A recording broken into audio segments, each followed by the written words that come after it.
জেঠিমণি তুমি তুমি কিচ্ছু চিন্তা করো না, বড়দা ভাই ভালো হয়ে যাবে, আমি বলছি তো। আমি গিয়ে খোঁজ খবর নিচ্ছি। আর পাড়ার সামনে মিষ্টির দোকানের সামনেই যদি অ্যাক্সিডেন্ট হয়ে থাকে তাহলে তো লোকজন দেখেছে। বৌদি ভাইয়ের ওপর দোষ চাপালে তো হবে না। না না, বৌদি ভাই তো তখন বাড়িতে ছিল, কিচ্ছু হবে না জেঠিমণি, আমি বলছি শোনো। তাই তো, তুই তো একেবারে তোর তোর এই বৌদির এজেন্ট হয়েছিস, তাই না? মুখ সামলে কথা বল ছোটদা ভাই, যা মুখে আসবে সেটা কিন্তু বলবি না। তোর পক্ষে বলাটা সোজা হতে পারে, বাট আমার পক্ষে মেনে নেওয়া সোজা নয়। এই যে সবাই কিন্তু শুনছে, হ্যাঁ, আর সবাই তোকেই খারাপ বলছে, তোকেই খারাপ বলছে। কি করবো মা, বিয়েটা কি দেবো? আপনি সিঁদুরদানের ব্যবস্থা করুন পুরোহিত মশাই। দেখুন, আমার মেয়েটা এখন লগ্ন ভ্রষ্টা হলে আবার কবে তার কি হবে কেউ তো জানে না। আপনি সিঁদুর পরাতে বলুন। হ্যাঁ, তা তো বটেই, ঘাড়ে গছাতে পারলেই তো আপনার শান্তি। এরকম একটা মেয়েকে না হলে কে নিত বলুন? বারবার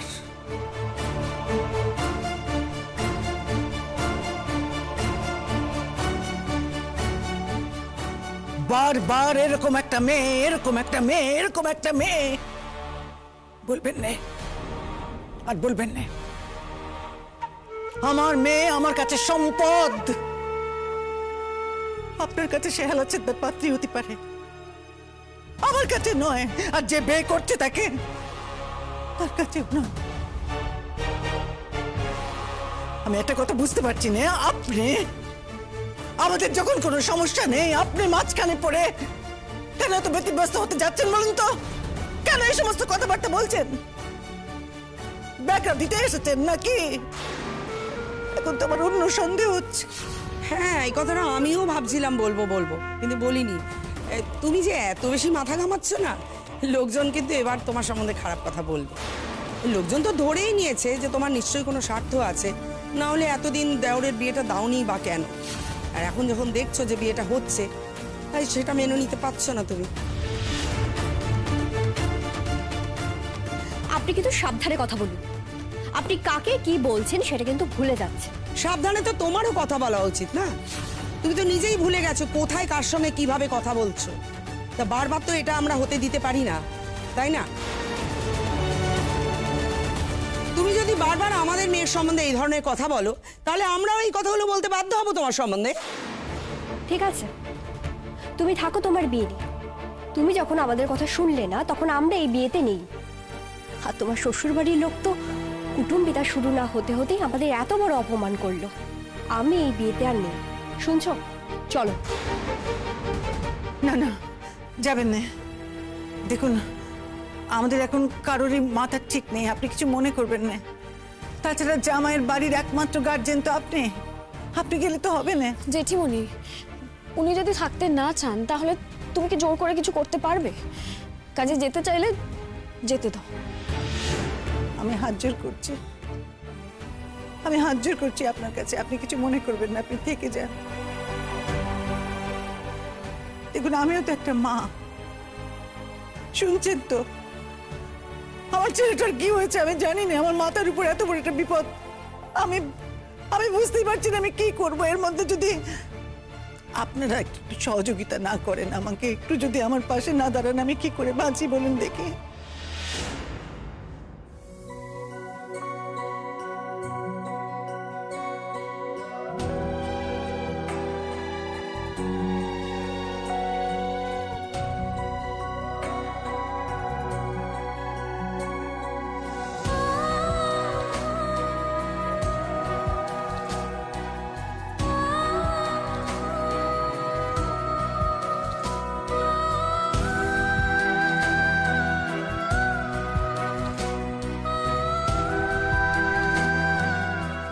কিরে বলু, কিরে গেলি না হাসপাতাল, গেলি না? তুই যা খোঁজ নিতে হবে তো। আমি যাচ্ছি, কিন্তু কিন্তু মা, তুমি যে কোনো খবরের জন্য তৈরি থাকো মা। চুপ, বাজে কথা বলবি না, যা।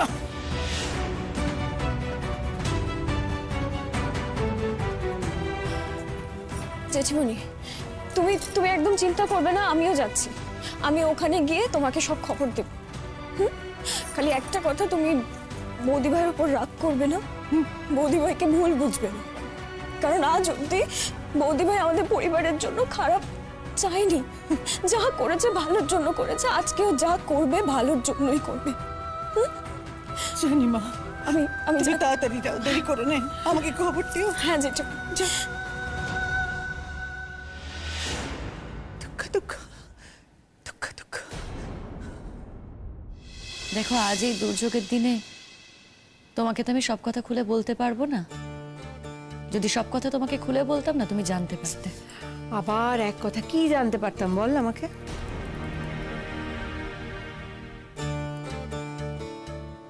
দেখো, যে কথা আমি জানি সে কথা কিন্তু শীর্ষা, সুচরিতা দি ওরাও জানে।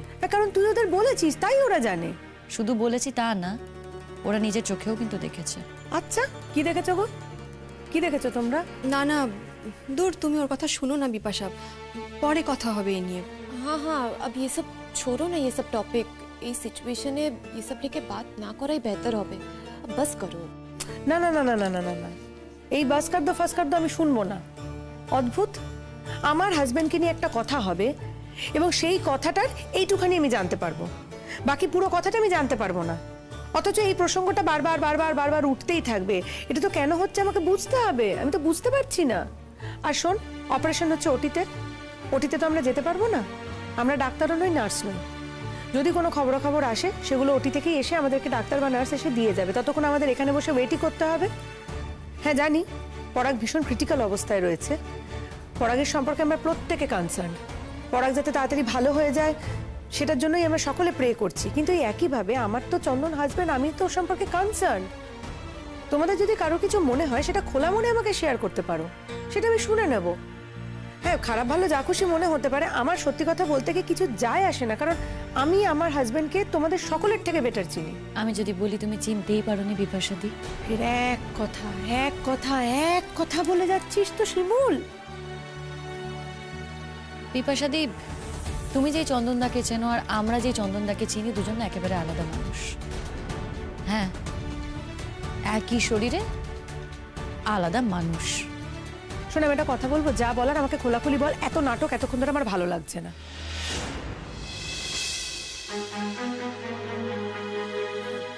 সিস্টার এসে গেছেন, এক্ষুনি বোধহয় ওটি শুরু হয়ে যাবে, এখন থাক না এইসব কথা। তুমি যখন চন্দনকে এতটাই ভরসা করো, তখন আমরা কে কি বললাম তাতে কি এমন এসে যায় বলো? এসে যায় গো, এসে যায়, কারণ তোমরা আমার বন্ধু, তো তোমাদের জায়গা আমার জীবনে অনেকখানি। তাই তোমরা কি বলছো না বলছো তাতে সত্যিই আমার এসে যায়। এটা যদি বাইরের অন্য কেউ বলতো আমি কারোর কথাকে পাত্তাই দিতাম না, কিন্তু তোমরা বলছো বলেই আমি বিষয়টা জানতে চাইছি। আর শুধু আমি যে তোমাদের এতটা ভালোবাসি তা তো নয়, নিশ্চয়ই তোমরাও আমাকে ঠিক ততটাই ভালোবাসো। আর আমার সূত্র ধরেই হোক না কেন, চন্দনকেও তো তোমরা এতদিন ভালোই বাসতে।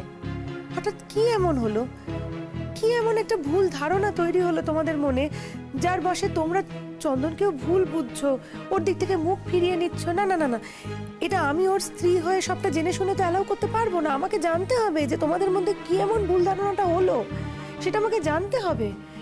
ঠিক আছে, আমি এখন এই নিয়ে কোনো কথা বলছি না, সত্যি তো এটা সঠিক পরিস্থিতি নয় এই কথাগুলো বলার। হয়ে যাক, পরাগের ওটিটা হয়ে যাক ভালো মতো, পরাগ কিরম থাকে না থাকে আমি দেখি, তবে পরে এটা নিয়ে নিশ্চয়ই কথা হবে, অবশ্যই। অপারেশন শুরু হবে এখনই, সেটা আপনাদের জানিয়ে দিলাম। ব্লাড দেওয়ার পরে পেশেন্ট এখন একটু স্টেবল আছে। ও বলছে কতক্ষণের অপারেশন? 3-4 ঘন্টা তো বটে। 3-4 ঘন্টা? হ্যাঁ, তাও আমি একটু কম করেই বললাম, তবে সঠিক কতটা সময় লাগবে তা ডক্টরেই বলতে পারবেন। আচ্ছা নমস্কার, আমি পরাগ ব্যানার্জির ভাই পলাশ ব্যানার্জি। মানে আমার দাদার কি হয়েছে? কি হয়েছে দাদা? আপনিই ভাই, পেশেন্টকে আমরা 5 মিনিটের মধ্যেই ওটিতে নিয়ে যাচ্ছি, তাই জানিয়ে গেলাম। ওটি? কেন কেন আমার দাদার কি হয়েছে? একটা অ্যাক্সিডেন্ট হয়েছে। বলছি আপনারা তো বাড়ির লোক, একটু বলুন না। আমাকে ওটিতে যেতে হবে, আমি আসছি। আচ্ছা বলছি, দাদার কি হয়েছে? শুনলে তো অ্যাক্সিডেন্ট হয়েছে। হ্যাঁ, কিন্তু কি কি অ্যাক্সিডেন্ট? দেখো, আমরা যা শুনেছি সেটাই বলছি। শ্যামলদার সাথে ও মিষ্টি আনতে গিয়েছিল বাইকে করে, সেই সময় একটা গাড়ির সাথে কলিশন হয়। তোমার দাদার কন্ডিশন খুবই খারাপ। আমাদেরকে তো কেউ একজন ফোন করে জানায় পুলিশ তোমার দাদাকে এখানে ভর্তি করিয়েছে। আমরা খবর পেয়ে এখানে এসেছি, বলছে ইন্টারনাল হ্যামারেজ, ব্যাপারটা খুবই ক্রিটিক্যাল। ক্রিটিক্যাল অবস্থা, ক্রিটিক্যাল কন্ডিশন, দাদাকে নাকি এক্ষুনি ওটিতে নিয়ে যাবে 5 মিনিটের মধ্যে। তো বন্ডে সাইনটা করলো কে? হ্যাঁ, বন্ড সাইন করা হয়েছে। তোমার জন্য যদি ওয়েট করতাম তাহলে অপারেশনে আরো দেরি হতো।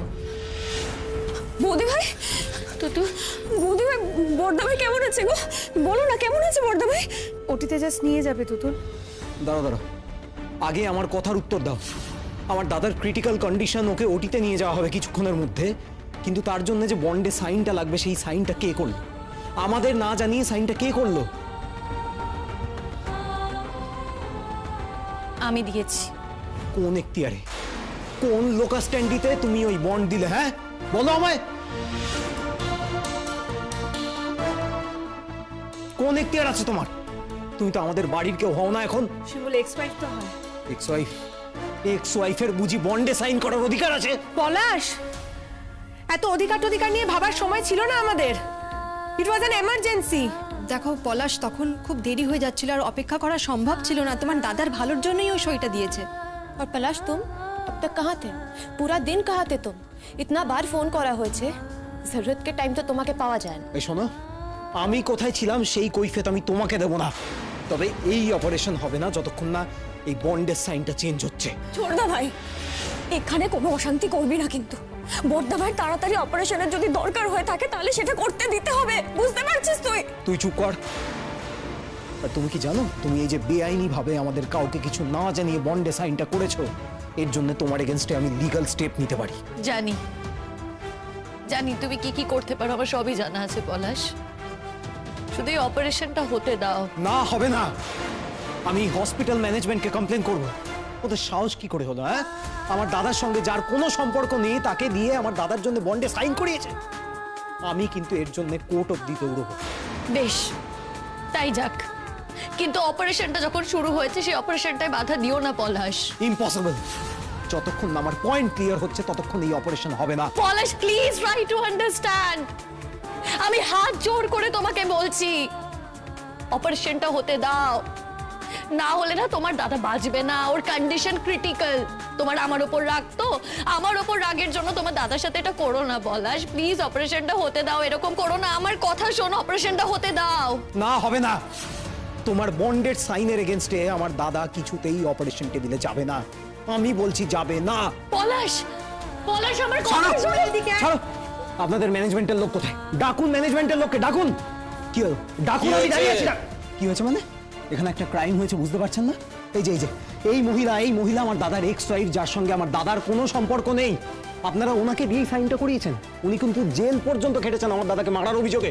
আপনারা যখন বাড়ির লোককে খুঁজছিলেন তখন আর কাউকে পাননি।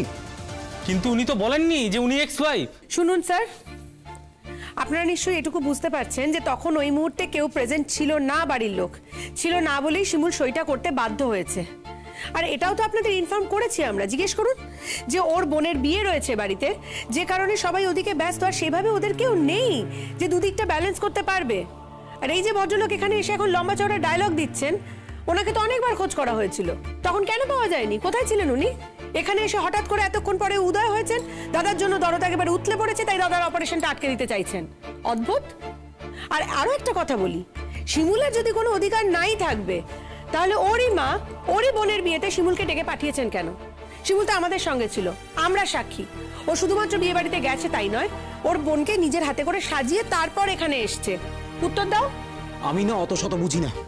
আমার মা যদি ভুল করে থাকে তাহলে সেটাও ভুল। যে ভুল করবে তারই শাস্তি হওয়া উচিত। আর এই যে ইনি যে এত বড় অন্যায় করেছেন তার এগেনস্টে আমি পুলিশ কেস করব। আর আপনারা যদি ওনার সাইনের এগেনস্টে আমার দাদাকে ওটিতে নিয়ে যান তাহলে কিন্তু আমার কিচ্ছু বলার নেই। আচ্ছা, এত কথা না বলে, এত সময় নষ্ট না করে তুমি সইটা করে দাও না, তাহলেই তো হয়ে যায়। শুধু শুধু অশান্তি করিস না ছোড়দা ভাই। বৌদি ভাই সাইন করেছে তো কি হয়েছে? তুই সাইন করলেও যা, বৌদি ভাই সাইন করলেও তো তাই, একই তো ব্যাপার। না, এক ব্যাপার নয়, মোটেই এক ব্যাপার নয়। একজন বাইরের লোক এসে বন্ডে সাইন করবে আর নিজেকে আপন বলে দাবি করবে, সেটা তো হতে পারে না। ঠিক है पलाश, अब भी तो साइन चेंज करा যাবে, अब করে দাও। ওডিটা স্টার্ট হোক, আপনি সইটা এগুলো করে। না, এটা হতে পারে না। ও যখন সই করেছে তখন এখানে আগে পুলিশ আসবে, তারপর আমি ঠিক করব যে সই করব কি করব না। আপনি কি চান আপনার দাদা মরে যাক? স্যার স্যার ওকে বলে দিন স্যার, ওর যদি আমার নামে থানায় বলার থাকে, আমার নামে যদি কেস করার থাকে সেটা করবে, কিন্তু প্লিজ স্যার আপনি অপারেশনটা শুরু করে দিন, না হলে এরপরে কিন্তু আর কিছু করার থাকবে না। আপনি বুঝতে পারছেন না আপনার দাদার অবস্থাটা কতটা ক্রিটিক্যাল? আমার তো মনে হয় এই মহিলাই আমার দাদাকে ক্রিটিক্যাল কন্ডিশন করিয়ে তবে এখানে নিয়ে এসছে। এমনি এমনি তো আর মারতে পারেনি, তাই অ্যাক্সিডেন্ট করিয়ে মারার চেষ্টা করেছে। আপনি কি বলছেন এসব? कुछ भी बोलছো पलाश, जो भी मन में আসছে বলে যাচ্ছ, एक लिमिट तो है ना। সত্যি পলাশ, তোমাকে কিছু বলার নেই। আচ্ছা, ও কি পাড়ার গুন্ডা না মাস্তান যে ও তোমার দাদাকে অ্যাক্সিডেন্ট করিয়ে দেবে? তুমি তুমি ঠিক কি বলতে চাইছো বলো তো? শোনো, তোমাদের কিন্তু এই বিষয়ে কোনো ধারণা নেই, তোমরা এই ব্যাপারে জড়িও না। আমি বলছি তোমরা কিন্তু আমাদের বাড়ির ব্যাপারে জড়িয়ে যাবে। বেশ হবে জড়িয়ে যাব, বেশ হবে জড়িয়ে যাব। আমাদের জড়িয়ে যাওয়া নিয়ে আমরা মাথা ব্যথা করি না, কিন্তু আমাদের চোখের সামনে দাঁড়িয়ে তুমি একটা মেয়েকে যা ইচ্ছে তাই বলে যাবে, সেটা কি দাঁড়িয়ে দাঁড়িয়ে মেনে নেবো? বলুক বিপাশাদি, যা খুশি তাই বলুক, এখন এসব কথা কান দিও না। স্যার আপনি আমার কথা শুনুন sir, sir please sir, sir আপনি ওদেরকে বলুন না ওর কাছে ফর্মটা এনে দিতে, ওর যদি সাইন করা থাকে ও সাইনটা করে দিক।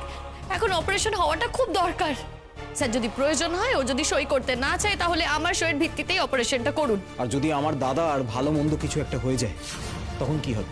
কি উত্তর দেবেন আপনারা? এ তো আপনি আমাদের মহা বিপদে ফেললেন। এখনই পেশেন্টের অপারেশন না করলে ওনাকে তো আর বাঁচানো যাবে না। এদিকে আপনি তরফাচ্ছেন সই করানি, তা আপনি করে দিন না সইটা। আচ্ছা, এখন যদি থানা পুলিশ করায় তাহলে কি পেশেন্টকে বাঁচানো যাবে? আপনার যা করবার আপনি পরে করবেন, সইটা আগে করুন। না, করবো না সই, করবো না। এই মহিলা এত কথা বলছে তো, তাহলে উনি যখন এত কথা বলছে ওনার সইটাই থাক। হ্যাঁ থাক, তাই থাক, যা হবার তাই হবে, আমরা সবাই মিলে সাক্ষী দেব। হ্যাঁ মানছি যে বৌদি ভাই এখন বিবাহিত সম্পর্কে নেই, কিন্তু একটা সময় ছিল তো। আর ওই রকম সময় যখন একটা অ্যাক্সিডেন্ট কেস, যখন লোকজন নেই, তখন যদি বৌদি ভাই বন্ডে সই করে থাকে তাহলে অসুবিধা কোথায়? আর যদি অসুবিধাও থেকে থাকে, বৌদি ভাই তো বলছে সেই রিস্ক সে নিজে নেবে, তাহলে স্যার প্লিজ স্যার আপনার অপারেশনটা শুরু করুন স্যার প্লিজ। দেখুন, আমরা এরকম কেস জীবনে দেখিনি। আপনাদের নিজেদের ঝামেলা আপনারা নিজেরা মিটিয়ে নিন। কেন পেশেন্টের ঘাড়ে চাপাতে চাইছেন? আর কেনই বা আপনারা আমাদের এই হসপিটালকে দোষ দিতে চাইছেন? বাহ, হসপিটালের তো দোষ আছে, ম্যানেজমেন্টের তো দোষ আছেই, আপনারা একবারও ভেরিফাই করবেন না? যখন কোনো পেশেন্ট পার্টি এসে বলেন যে তিনি তার স্ত্রী, তখন আমাদের চ্যালেঞ্জ করার মতো জায়গা থাকে কি? বাহ বাহ বাহ বাহ বাহ, দারুণ কথা বললেন তো। তার মানে কালকে একজন রোগীর যে কেউ একজন এসে বলবেন যে আমি রোগীর আত্মীয়, আমি রোগীর ভাই, আমি রোগীর স্ত্রী, আপনারা তাকে ভেরিফাই না করেই বন্ডে সাইন করিয়ে দেবেন? বাহ। Sir sir please sir, please sir, আপনাদের তো কোনো দোষ নেই স্যার, যা বিপদ হওয়ার আমার হবে স্যার, আপনাদের কিছু হবে না। যা যা ডকুমেন্টস লাগবে আমি আপনাকে দিয়ে দেবো, আমার রেজিস্ট্রেশনের কাগজ সব আপনাকে দিয়ে দেবো। আপনাদের তো কোনো দায় নেই বলুন। আপনাদেরকে আমি আমার রেজিস্ট্রেশনের কথা বলেছি, কিন্তু আমাদের যে বিয়েটা ক্যান্সেল হয়ে গেছে সেই কথা তো আপনাদের জানাইনি। ও পুলিশ কেস করবে তো করুক স্যার, পুলিশ আসুক, আমাকে ধরে নিয়ে যাক, তাতে কিচ্ছু যায় আসে না, কিন্তু আপনি মানুষটাকে বাঁচান স্যার। এর আগেও আমি একবার জেল খেটেছি একটা মানুষকে মেরে ফেলার অভিযোগে। দরকার হলে আবার জেল খাটবো, জেল খাটতে আমি ভয় পাই না স্যার। একটা মানুষকে বাঁচানোর জন্য আমি জেল খাটতে রাজি, কিন্তু একটা মানুষ চোখের সামনে এভাবে চলে যাবে সেটা আমি মানতে পারবো না স্যার। স্যার দেখুন, আমার যা বলার আপনাকে বলেছি, এবার আপনি বিচার বিবেচনা করে দেখুন আপনি কি করবেন। স্যার প্লিজ স্যার, ওদেরকে ইনস্ট্রাকশন দিন যাতে অপারেশন শুরু করা হোক। Please sir please. দেখুন আপনি জানেন পেশেন্টের কন্ডিশন কি, এরপরে যদি অপারেশন করা হয় এরপর তো আর কোনো মানে থাকবে না বলুন। যদি অপারেশনটা না হয়, পেশেন্টের যদি কিছু হয়ে যায়, আপনি কি নিজেকে ক্ষমা করতে পারবেন? বলুন না স্যার, পারবেন ক্ষমা করতে? আইনের দিকটা তো আমাদেরকে দেখতে হচ্ছে। উনি তো রীতিমতো আমাদের বিপদে ফেলে দিন। ডাক্তারবাবু, আমি বলছি আপনি কিন্তু অকারণে ঝামেলায় জড়াচ্ছেন। কোনো ঝামেলায় না ডাক্তারবাবু জড়াচ্ছেন না, ঝামেলায় যদি কেউ জড়ায় সেটা আমি জড়াচ্ছি। পলাশ, বাড়াবাড়ি করছো কিন্তু এবার। ও তো নিজে থেকে বলছে সমস্ত ডকুমেন্ট জমা দেবে, তারপরেও কিসের ঝামেলা? হ্যাঁ, ডকুমেন্ট দেবে বলেছে, দেয়নি কিন্তু। হ্যাঁ, এরপর কিন্তু ওর টিকিটাও আপনি খুঁজে পাবেন না। ভালো মন্দ যদি কিছু হয়ে যায় আমার দাদা, তাহলে কিন্তু আপনি ফাঁসবেন ডাক্তারবাবু। আর কেউ কিছু না করুক, আমি তো চ্যালেঞ্জ করবই। স্যার আমি আপনাকে কমিট করছি, আমি আপনাকে কথা দিচ্ছি স্যার, আমি সমস্ত ডকুমেন্টস আপনাকে জমা দিয়ে যাব। স্যার প্লিজ স্যার, দেখুন যা করার আমি করেছি, আমি ভুল করেছি, আমি সবকিছু গোপন করেছি স্যার। আমি তো বলছি স্যার, আমি সমস্ত ডকুমেন্টস দিয়ে যাব। প্লিজ স্যার, একটা পেশেন্টের এই অবস্থা, আপনি ট্রিটমেন্ট শুরু করবেন না? হয়তো সময় মতো অপারেশন করলে মানুষটা বেঁচে যাবে স্যার। একটা মায়ের কোল এভাবে খালি করে দেবেন? স্যার আমি ওর এক্স ওয়াইফ, সেখানে আমি যদি এই কাজটা করতে পারি, আপনি কেন করতে পারবেন না? আপনি তো একজন চিকিৎসক, আপনার কাজ তো একটা মানুষকে বাঁচানো, আপনি সেটা করবেন না স্যার? স্যার প্লিজ, আমি রিকোয়েস্ট করছি আপনাকে, আপনি প্লিজ পলাশের কথা শুনবেন না। আপনি ওর পাড়ায় গিয়ে খবর নিন, আমরা তো একই পাড়ায় থাকি, আমরা প্রতিবেশী, দরকার হলে আমরা সাক্ষী দেবো। আর পাড়ায় গিয়ে ওর সম্পর্কে একটা ভালো কথা আপনি শুনতে পারবেন। ওর সাংঘাতিক খারাপ রেপুটেশন। পলাশ আর ওর স্ত্রী মিলে ওর দাদাকে মেরে ফেলার চেষ্টা করেছিল, আর বিনা অপরাধে মিথ্যেভাবে এই মেয়েটাকে ফাঁসানোর চেষ্টা করেছিল, এটা প্রমাণিত সত্য। বাবা, এ তো আপনাদের অনেক জটিল ব্যাপার। হ্যাঁ ডাক্তারবাবু, আপনি তো বুঝতেই পারছেন। না হলে ভাবুন না, নিজের ভাই এসছে, ও জানিয়ে যে দাদার অবস্থা ক্রিটিক্যাল, তা সত্ত্বেও ওটি হতে দেরি করে দিচ্ছে। আপনি ভাবুন একবার ওর ইন্টেনশনটা কতটা খারাপ। ওদিকে জেঠিমনিও কান্নাকাটি করছে, পুতুল দিয়েও কাঁদছে। এই পুতুলদের বিয়ে হয়ে গেছে? হ্যাঁ বৌদি ভাই, বিয়ে হয়ে গেছে। সিঁদুরদান আমি দেখে এসেছি, কিন্তু জেঠিমনির তো মাথার ঠিক নেই গো। তার মধ্যে এই ছোটদা ভাই যা খুশি তাই বলে এসেছে। তোমার জেঠিমনির না মাথা ঠিক থাকবে না, যা অবস্থা হয়েছে সেখানে মাথা ঠিক থাকার কথাও নয়। আর যদি আরো কোনো বড় বিপদ ঘটে, সেখানে তো আরো মাথা ঠিক থাকবে না। তুমি বোঝাও না গো, তোমার দাদাকে বলো না গো যেন অপারেশনটা শুরু করতে দেয়। বলছি স্যার, প্লিজ স্যার অপারেশনটা শুরু করুন স্যার, আমি হাত জোড় করছি আপনার কাছে, প্লিজ শুরু করুন। শুনুন ডাক্তারবাবু, আমার দাদার সঙ্গে কিন্তু এই মহিলার কোনোদিনও কোনো সম্পর্ক ছিল না। বরাবর একজন পরপুরুষের সঙ্গে সম্পর্ক ছিল এবং এখনো তাই আছে।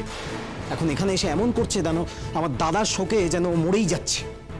আপনি বুঝতে পারছেন তো? আপনি বুঝতে পারছেন তো কি ডেঞ্জারাস মহিলা? শুনুন, আপনিও যে কতটা ডেঞ্জারাস সেটা আমি বুঝতে পেরেছি। আমি সিদ্ধান্ত নিলাম এই অপারেশনটা আমি করব। হ্যাঁ, তাতে আমাদের হয়তো বাড়তি চাপ আসবে, আমরা হয়তো বিপদে পড়তে পারি। আসলে বিপদ বলতে তো আমরা একজনকে বিশ্বাস করেছি, হ্যাঁ, তার জন্য আমরা ফেঁসে যেতে পারি, মানে আমি ফেঁসে যেতে পারি। তাতে কি আর হবে, বেশি খুব বেশি হলে আমার চাকরিটা চলে যাবে, কিন্তু আমার মেডিকেল ডিগ্রিটা তো কেউ কেড়ে নিতে পারবে না। প্রাইভেট প্র্যাকটিস আমি করতে পারবো, কিন্তু যখন আমি জানি যে একজন মানুষের জীবনের থেকে বড় কিছু নয়, এটা জানার পরে আমি একজন পেশেন্টের অপারেশন না করে কি করে পারি তাকে মেরে ফেলতে?